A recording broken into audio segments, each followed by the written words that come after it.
Ёо за юу яцхан guys та бүхэн дараагийн бичлэгээр уулзахад бэлэн болоод байна. За өнөөдрийн бичлэгээр гэх юм бол инда гэд баг ингээд YouTube-ээр бичээд хайх юм бол та бүхэн дуун гачирна. Энэ бол I will always love you гэдэг нэртэй хүн болгоны амьдралдаа заавалч хүнийг удаа сонсч байсан дуу байгаа.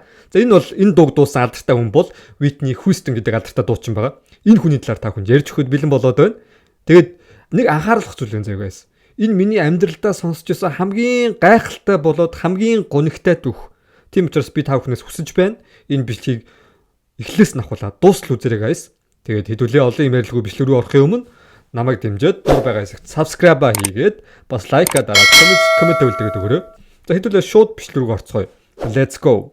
За тэгэхээр Whitney Houston анх авьяасаа нээсэн газар нь ямар газар байсан бэ гэхээр гэрийнхаа хажуудлын усан сан байсан байгаа.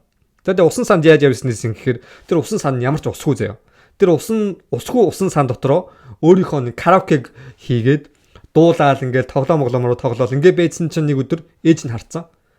Тэгээ ээж нь хараад юу гэж бодсон бэхээр манай охин чи төрөлхийн дуулах авьяастай юм биш үү гэж бодонгуудаа шууд охиныхоо гараас нь татаад сүм рүү дагуул явсан. Тэгээ сүм рүү дагуулж явангуудаа паст дээр очингуудаа манай охин ингээд амар гой дуулдаг 900% ингээд авьяастай гэж би бол бодож гин. Тэгээд тийм учраас манай охиныг цуглааныхаа магтан дуулаачаар аваач гэж хэлсэн. Тэгсэн чинь пастор нугаас гайхна үстэй юу яриад байгаа юм. Юу чи гинт охинод авуулж ирсэн юм биш нэгэд. Эсвэргээрээ тэгээгүй. Ягаад тэгээгүй гэхээр ээж нь Sissy Houston гэдэг нэртэй бас тухайн үед амар алдартай дуучин байсан байгаа. Тийм учраас энэ алдартай дуучин чи ингэж хэлж байгаа бол охин нэрэл авьяастай юм болов гэж бодонгуудаа шууд сүмийнхаа тэр магтан дуулаачаар охин нь авцсан. Тэгээ охин ч гэсэндээ ерөөхдөө итгэлийг алдаагүй тэгэл сүмд нь байнгын магтан дуулаад тэр үедээ ингээд өөрийнхөө яг авьяасыг жигнэр нь тэр сүмд байхдаа олж нээсэн гэж байгаа байхгүй. Тэгээд хамгийн анх 19 настайдаа ээжийнх нь одоо өргөцсөн нэг телевизийн шоу нэвтрүүлэлт оролцохоор болсон. Энэ нь болохоор тухайн үедээ амар алдартай шоу нэвтрүүлэг байсан. Тэгээ ээж нь болохоор ямархуу учраас охиноо цуг урьж оруулахаар болсон бэ гэхээр охиноо адилхан дуучин тэгээ бас маш авьяастай гэдгийг харуулахын тулд тэр үед охиныхоо дууг тэрхүү шоугаар дамжуул дуулуулахаар болсон байна. За тэгээд Whitney Houston тэр алдартай шоунд бүр ингээд телевизээр тухайн интернет гэж байгаагүй шүү дээ. Баахан үзэж байгаа шүү дээ. Тэгээд дуулахаар болсон. Дуулахаар болоод яг ингээд дуулах гал дөнгөж ингээд ая яваал хідэн жоох ингээд бадаг яваал ингээд хэлжсэн чинь гинт сандраал дуулж чадахгүй болоод хэлсэн. Энэ шалтгаан яасан бэхээр олон хүмүүс харж байгаа гэж бодсондоо сандраагүй. Тухайн үед яг тоглож исэн тэр хөгжмийн хамтлаг нь амар доогуур өнгөөр амар тийм удаанаар тоглож эхэлсэн. Тэгээ яг өөрийнх нь дуулж байгаа дууных нь яг темпэнд ерөөс тохирохгүй байсан байхгүй. Тэгээд дуу нь ингээд гарч чадахгүй ингээд сонирн болоод эхэлсэн. Хоолоо сонирн болоод эхэлсэн чинь ээж нь шууд тэрнийг анзаарангуудаа нөгөө нэг хөгжим тоглож байгаа хамтлагийнх нь урд очингуудаа ингээд яг юм удирдаад эхэлсэн. Тэгсэн чинь нөгөө хамтлагын ч гэсэн гайгүй ингээд хөгжим тоглоод охиных нь дуунд ингээд тааруулж тоглоод охин тэр үед анх удаа өөрийнхөө дуу хоолойг Америкийн орон даяар тэрхүү нэвтрүүлгийг дамжуулаад цадсан байгаа. Тэгээ энэ үед тэр нь амар амжилттай болоод хүмүүс ч гэсэндээ энэ алдартай дуушны жоох ямар гоё дуулдیں۔ Гэж олж хараад яг тэрнийхэн дараа нь тэр рекорд компани болохоор шууд охинтой гэрээ байгуулсан. За тэгээд Houston-ийн хувьд OB ингээд баг ингээд алдартай болчлоо гэд бодоод байжсэн чинь нөгөө нэг компани гэрээ байгуулсан компани болохоор 2 жил Houston-ийн дебют альбомыг ерөөсө гаргаагүй. Уг нь ингээд дуу муугаа бичүүлээ яваад байгаа шүү дээ. Тэгээд Houston ч гэсэндээ та ингээд намайг ерөөхдөө дебют хийлгэж гаргахгүй юм биш үү? Ягаад намайг ингэж хүлээлгээд байгаа ингээд жоохон гомдлоод ингээд компанийн захиралтай очиж уулзсан чинь компанийн захирал ингэж хэлсэн байна. За чиний альбомыг гаргах арай болоогүй. Ягаад гаргах болоогүй шалтгаан байсан бэ гэхээр тухайн жилүүдэд одоо амар их олон юм шин дуучид өөрийнхөө дебютийг хийгээд гачирж байсан байгаа байхгүй. Тэгээ тэр дуучдын бас нэг амжилт олж байгаа ингээд гинт амжилт олж байгаа хүмүүс байсан. Компани захирал нь болохоор юу гэж үзэж байсан бэ гэхээр энэ хүмүүс ингээд амжилт олж байгаа ч гэсэндээ дуун ингээд хит болохгүй ингээд насан туршид ингээд үргэлж ингээд үлдэхгүй энэ хүмүүс бол төрхөн зур ингээд амжилт олоод тэгээд байхгүй болчихно гэдгийг мэдчихсэн учраас яарах хэрэггүй чи зүр хүлээж бид нар чамайг хаях гээгүй чиний альбом чинь гаргахтаа л гаргана. Тэгээ 2 жил гарангийн дараа албан ёсоор Houston-ийн дебют альбомоо гаргасан. Ихэвчлэн одоо дебют альбомын нэр айгуу чухал гэдэг шүү дээ. Альбомын нэг одоо учир утгатай нэр өгдөг. Гэсэн чинь эсэргээр зүгээр Whitney Houston гэдэг өөрийнх нь бүтэн нэрээр өгсөн байгаа байхгүй. Тэгээд альбом нь гарсан чинь амжилт олсон гэсэн чинь ерөөс амжилт олоогүй шууд фейлдсэн. Тэгээд фейлдснээс болоод тухайн үед яг тэр рекорд компани Houston тэтэрхий их найдсан байсан учраас өөрсдийнх нь баг бүх хөрөнгийг Houston хөрөнгө оруулалт хийчихсэн. Тэгээд тэрнээс болоод мөнгөгүй алдагдд орчих шүү дээ. Тэгэд юу яасан бэ гэхээр Хьюстнийг найт клабуудаар явуулж дуулуулахад ашигласан. Тийм лайв концерт нь үзүүлээл дуулуулаад ингээл мөнгө олох гэж явуулсан. Тэгэл Хьюстэн ерөөхдөө найт клабуудаар ингээд яваал дуулаад явуулсан чинь эсвэргээрээ хүмүүс Хьюстний тэр гайхалтай дуулах авьяас татагдж эхэлсэн. Тэгэд юу вэ энэ дуугчныг сонссон дууч юм шиг энэ охин дуулсан юм шүү гэд хүмүүс татагдж эхлээд тухайн үед анх удаа Хьюстний тэрхүү альбом нь Billboard-ийн 166-ад жигсчихсэн байгаа байхгүй. Тэгээ 166-ад жигсчихнэ гэдэг чинь бас яг тухайн үед бол амар том амжилт. Багаар ингээд 166-аас ингээд дээшээ ингээд шат дахиж яваад эхэлсэн байгаа байхгүй. Тэг яг жил гарангийн дараа Billboard-ийн тухайн альбом нэгт эхэлж эхэлсэн. Тэгээ хүмүүс бүх дууг нь мэддэг болоод Whitney Houston-ы альбом нь болохоор тухайн үед 22 сая удаа борлуулагдсан. Бараг л Америкт анх удаа эмэгтэй хүн ялангуяа эмэгтэй хүний дуулсан альбом нь тэгж борлуулагдсан, рекорд хийсэн байгаа байхгүй. Тэгээ хоёр дахь альбомоо болохоор зүгээр л Whitney гэж нэрлсэн. Зүгээр ямхад яг гэж ингэж нэрлсэн бэ гэхээр угаасаа хүн болгон тэр хүнийг мэддэг болсон учраас албаар бүтэн нэрийг өгөх шаардлагагүй. Whitney их л бүгд мэднэ гэдэг байдлаар нэрийг өгсөн. Тэгээ хоёр дахь альбом ч гэсэндээ гарсан үеэс ахуулаад Billboard нэгт бичигдээд тэгээд эхний альбомтайгаа ч гэсэндээ ерөөдөө бараг адилхан шахуу 20 сая удаагаар борлуулагдсан байна. За тэгээд альбомын дотор нь болохоор нэг тийм цагаан арьснууд зориулагдсан одоо pop style-ийн тийм одоо бүжигсэн тийм дуу орсон байсан юм байна л да. Тэгээд тэрнээсээ болоод тэгээд Houston ерөнхийдөө яг удмын ингээд авч ярих юм бол Индианы тийм удамтай байна. Яг цэвэр хар арьстан бол биш заяа. Тэгээд тухайн үе яг шилдэг хөгжим дуу шалгаруулдаг тэрхүү нэг номинацид оролцсон байгаа байхгүй. Тэгээд Whitney Houston гэж дуудсан чи хүмүүс ингээд алгадчаал гэхийн оронд эсэгээр чи одоо бөө гэж мэгээд айгуу тийм нэг муугар хүлээж авсан. Ягаад ингэсэн бэ гэхээр R&B тэгээд одоо jazz тухайн одоо soul энтрийг үүсгэсэн хар арьст хүмүүс болохоор өөртөө дуундаа айгуу дуртай шүү дээ тий. Тэгээд хар арьст хүмүүс болохоор Whitney Houston Индианы гаралтай дээрээс нь ингээд цагаан арьст хүмүүс татагдах гэж өөртөө сүнсийг худалдаж ийм одоо pop дансыг хүртэл ингэж сурчилсан гэд хүмүүс амар үзээ ядж эхэлсэн. Дандаа одоо адилхан хар арьстай хүмүүс үзээ ядж эхэлсэн. Чи бол хар арьстан биш, чи бол хар арьстны шившиг гэл те. Мэдээж хэрэг энэ үед Houston бол дөнгөж гачирж байгаа шин дуучин те. Эннээс болоод сэтгэл нь маш их зовно штэ. Амар сэтгэл нь шархлал хэцүү байдалд орсон. Тэгээ ингэ явж байхад Houston-д амьдралд нь хамгийн том боломж ирсэн байгаа. Тэр боломж нь юу байсан бэ гэхээр Kevin Costner гэдэг нэртэй дэлхийд амар алдартай Америкийн жүжигчин байгаа штэ. Тэгээ энэ жүжигчнийг та бүхэн мэдэн шүү дээ. Одоо Dance with Wolves гэдэг нэртэй киногоор 7 номинацид Оскарын шагнал хүртсэн. Тэгээ бид бүхний одоо мэдэх миний одоо энэ хүнийг хамгийн сайн мэдэх кино нь болохоор Waterworld гэдэг киногоор хамгийн сайн мэднэ. Тэгээ энэ киноны жүжигчин маань Whitney Houston санал тавьсан байна. За би ингээд өөрийнхөө киног ингэж гаргах гэж байгаа. Энэ кинонд чи гол дүрээр нь тоглоод өгөөч гэдэг. За энэ кино нь ямар учиртай кино байсан бэ гэхээр гол дүр нь болохоор тийм алдартай эмэгтэй дуучны тийм амьдралыг харуулсан кино байсан. Тэгээ энэ нь болохоор яг Whitney Houston-ыг амирх тохирно гэж үзээд санал тавьсан байгаа байхгүй. Тэгсэн чинь Houston-ийн хувьд тухайн үед яг кинонд тоглож ирсэн тийм туршлага байхгүй. Тэгээ гинт ингээд санал тавингууд нь уучлаарай би өөрийнхөө дуучны ажилд ингээд завгүй байгаа учраас хүлэн зөвшөөрөхгүй гээд татгалцсан байгаа. Тэгсэн чинь тухайн үеийн хүмүүс амир тийм одоо бууж өгдөггүй байсан гэх юм уу те. Kevin Costner-ийн хувьд гэх юм бол ерөөсө бууж өгөөгүй жил гарan тасралтгүй санал тавьсан байгаа. Тэгэд тэрхүү бууж өгдөггүй зан чанарын хүлээн зөвшөөрөөд эцсийн дүнд Houston-ийн хувьд гэх юм бол тэрхүү кинонд нь тоглохоор болсон. Тэгээ энэ кино бол бид бүхний мэдих амар алдартай кино. Би бас үзэж байсан. Bodyguard гэдэг нэртэй, бие хамгаалагч гэдэг нэртэй кино. За энэ кинонд болохоор Houston-ийн яг алдартай дуучны бие хамгаалагчийг хийдэг тим дүрээр одоо Kevin Costner тоглодог. Энэ кино бол амар алдартай болсон. За энэ кино алдартай болсон гэхээс илүү энэ кинонд ирэх дуу амар алдартай болсон. Та бүхэн мэдэн штэ. Сая дуулсан I will always love you гэдэг дуу энэ киногоор дамжуулж хит болж гарч ирсэн байгаа байхгүй юу? Хүн болгоны мэдэхгүй нэг нууцыг хэлж өгье заяа. I will always love you гэдэг дуу болохоор Whitney Houston-ы дуу биш. Энэ болохоор өмнө дуулж исэн дуучин байдаг байхгүй юу? Dolly Parton гэдэг нэртэй дуучин анх I will always love you гэдэг нэртэй дууг дуулж исэн.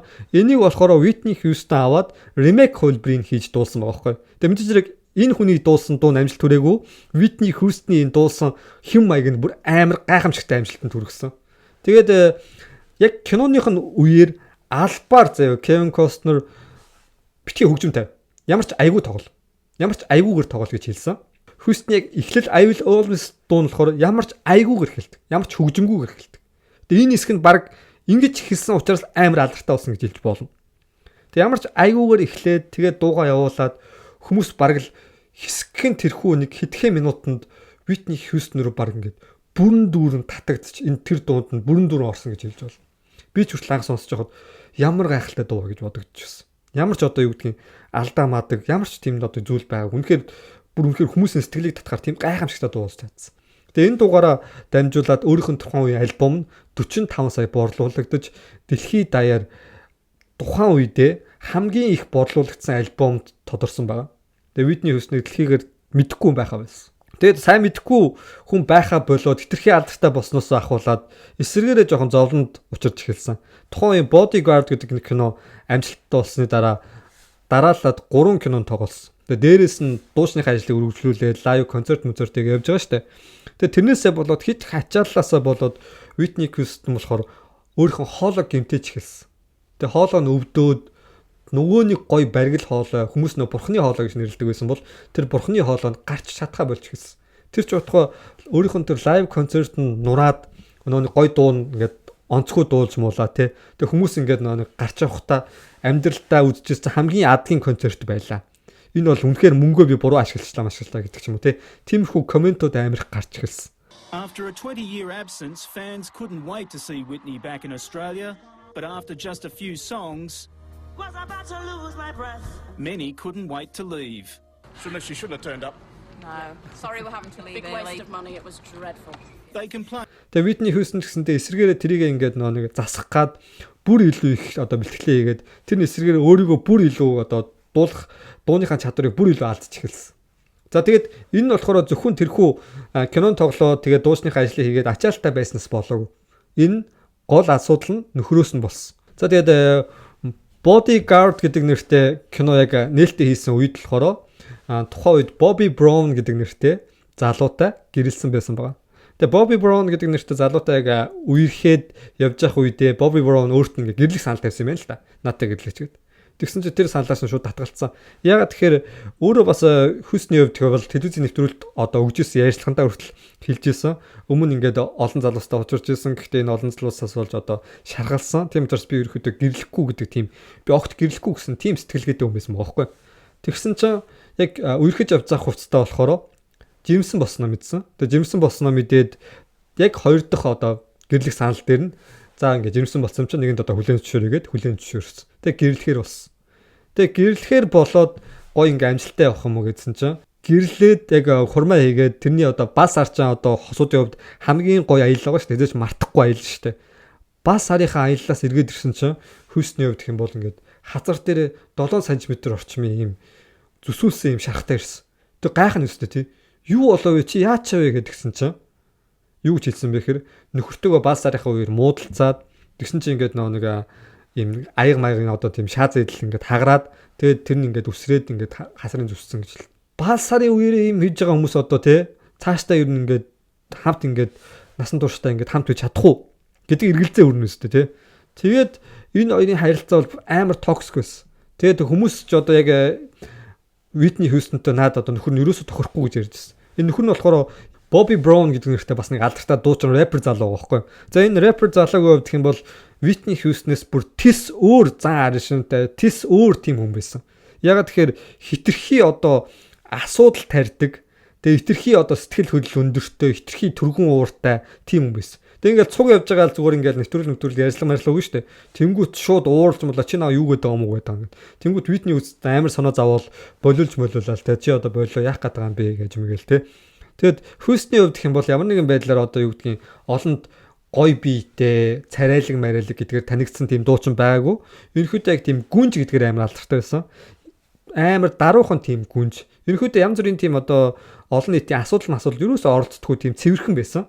Тэгсэн чинь эсэргээрээ нөхөр нь болох хүн нь болохоор хитрхи асуудалтай өөрийнхөө одоо сэтгэл хөдлөлөө барьж чаддгүй яг нэг тийм бацаан шиг заяа. Яг тийм хүн байсан. Тэрнээсээ болоод нэлээ хэцүү байдалд байсан ч хөөх охинтой болоод тэг гэр бүлийн асуудал нь гайгүй явж яга юм шиг олон нийт харагдсан. Тэгсэн чинь тэр нь болохоор эсэргээрээ байсан. Тэг нэг өдөр Хавай руу явах үедээ хоёулаа ингээд ачаагаа шалгуулна шүү дээ. Тэгсэн чинь ачаан дотроо хар тамхи хийцэмсэн. Тэг тэр нь баригдаад тэг хүмүүс болохоор амар гайхаад юу болоод байна. Нөхрийнх нь одоогаад нөхөр нь асуудалтай нөхөр өдгийг мэдж байгаа болохоор нөхрийнх нь цүгнээс одоо хар тамхи гачирсан бол одоо яах вэ? Яаж одоо Хьюстны цүнхнээс ийм хар тамхи гачирвэ? Гэтэ яг хүмүүс амар Хьюстнийг өмөрөөл Хьюстон бол угаас тийм хийх хүн биш. Наа чи нөхөр нь л өөрийнхөө хар тамхиг албаар ингэж хийлгсэн байх мэх гэл явсан. Гэсэн чи эсэргээрээ байж таарсан. Энэ Хьюстон ч гэсэндээ нөхөртөөгөө адилхан тийм хар тамхины хамааралтай болоод яг тэрний дараагаар ингээд энэ тэнд ингээд хар тамхи хэрэгэлсэн байж захтаа хүртэл ингээд папараццын дуранд хүртэл өртөөд иймэрхүү байдалтай болж эхэлсэн. Тэгээ тухайн үед яг Хьюстны хар тамхинд орсон шалтгаан нь ерөөсөө нөхөртэй холбоотой байсан. Нөхөр нь согтуугаар жолоо бариад тэгээ дээрэс нь хар тамхи хэрэгэлсэн байж захтаа баригдаад хид удаа шоронд орсон. Тэгээ нөхөртөөгөө муудалцаа тэр ч удаа ингээд охин нь ингээд хараа байж байгаа штэ. Охин ингээд харж хахад нүдэн дээр нь ингээд Хьюстнийг зодоод эмнэлэг түрхтэл зодоод шүс мүсээ ихнэрлүүгээ нөлмөж мөлмаад ийм амар хэрэгүүд болсон. Тэгээд цагдаад баригдах гээд ирсэн чинь шууд ихнэрээ хаяад ихнэр хүүхдээ хаяад зүхтаад 3 хоногийн дараа цагдаад баригдаад тэгээд баригдсан ч гэсэндээ Хьюстний хувьд гэх юм бол охины маань аав гэж үүднээс би ямар ч гомдлгүй миний нөхрийг одоо суулчих гэж хэлээд суллуулж ирсэн. Гэсэн чинь энэ хоёрын нэгэнд хагарсан одоо шил ахиж наадгүй гэдэг шиг энэ хоёрын харилцаа яваг. Тэгээд салахаар болсон. Тэгээд 14 жил гэрэлсэн энэхүү харилцаа харамсалтайгаар салдаар өндөрлсөн. Тэгээ нөхрөөсөө салаад амар травмад ороод тэгээ өөрийнх нь одоо нөхрөөс тэр юмд хэрэг мэргээс болоод Хьюстны одоо карьер ерөөсөө явах байсан. Харамсалтайгаар ерөөсөө явахгүй болсон. Тэгээд харамсалтайгаар карьер нь унтсан байсан учраас Хьюстны хувьд гэх юм бол ахаад нөгөө нэг хар тамхины хэрэг рүүгээ орж эхэлсэн. Байнгын нөгөө нэг хар тамхиа татаал мансууруулах юм бэлмэл бодис хэрэглээл те.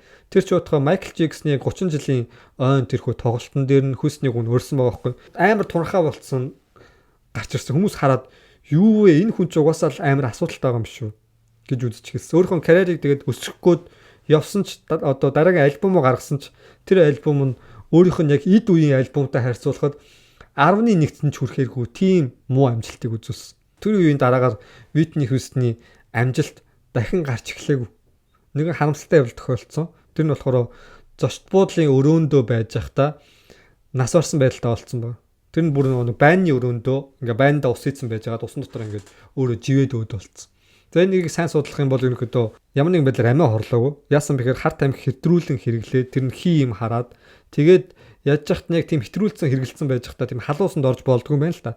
Тэгээ халуусанд байрныхаа халуусанд орж явахдаа түр хугацаанд ухаан алдаад тэгээ ухаан алдсан чигээрээ байранда живээд өөд бол. Тэгээд энэ хэрэгээс болоод мэдээж хэрэг хүмүүс бүр амар шуг штэ. Тэгээд нэг Bodyguard дээр тогложсэн тэр Kevin Costner гэдэг нэртэй жүжигч нь болохоор тэрэн дээр шууд өөрийнхөө ярилцлага хийгээд би Bodyguard гэдэг нэртэй кинон дээр Хьюстнийг хамгаална гэж амлалт өгөөд хажууд нь байна гэж амлалт өгсөн ч би амлалтандаа хүрч чадсангүй Хьюстнийг хамгаалж чадсангүй. Гэхдээ Хьюстнийг тэрхүү бурхны сахиусан тэнгэрүүд диважнуур авч явсан гэдэгт би итгэлтэй байна гэдэг байдлаар өөрийнхөө илтгэлийг тавьсан байгаа. Тэгээ ингээд хүмүүс амар санаа зовоод ингээд янз бүр болсон чинь энд хамгийн их гонигтай байсан өмнө мэдээж охин байсан. За охиных нь хувьд гэх юм бол Bobby Cristiano Brown гэдэг нэртэй. За энэ охин яг 3 жилийн дараа яг адилхан байн дотроо байж байгаад өгсөн байдалтай болцсон. Тэгээ адилхан яг ээжтэйгээ адилхан бас нэг хар тамхи мансууруулах юм бэлтгэл бодис хэрэгэлдэг байсан нь яг тэрний дараагаар шинжилгээгээр тодорхой болсон. Тэгээ хувь тавилан гэж ямар одоо хэрцгий хандсныг бол харж болж байна те. Ганц охин өөд болоод ингээд цус нь ингээд байхгүй болчихсон гэсэн үг л дээ Whitney Houston. Тэгээд охин яг өнгөрөхийнхөө хэдхэн хоногийн өмнө өөрийнхөө сошиал хаяг дээр болохоор ингэж үдээсэн ба. Miss you mommy so much, loving you more every sec гэж үлдээсэн ба. Би таныг үнэхээр их санаж ин бүр өдөр мөс тутамд би танд хайртай гэж үлдээсэн. Тэгээд ээжтэйгээ адилхан сонголтыг хийгээд өөд болсон. Энэ үнэхээр амар харамсалтай story. Тэгээд одоо тэр нөгөө нэг Bobby Brown гэдэг нэртэй тэр хүн нөхөр нь одоо хүртэл амьд байгаа. Тэгээ ингээ харахад ертөнц амар сайн үнийг нь төрүүлж аваад муу үнийг нь үлдээгээд тоцордог нь амар гонигтай тий. Тэгээ энэ хүний амьдралыг та бүхэнд маш товчхон хүрхийг бодлоо. Тэгээ яриаг үлдээсэн зүйл бол байгаа. Одоо жишээ нь Mariah Carey-тэй хийсэн жоохон тийм Mariah Carey энэ хоёрын жоохон асуудалч гэдэг юм тий. Иймэрхүү зүйл бол байгаа. Тэгээд яг энэ видеог дуустал нь үзсэн та бүхэнд баярлалаа. Тэгээд дараагийн бичлэгээр уулзлаа. Goodbye guys.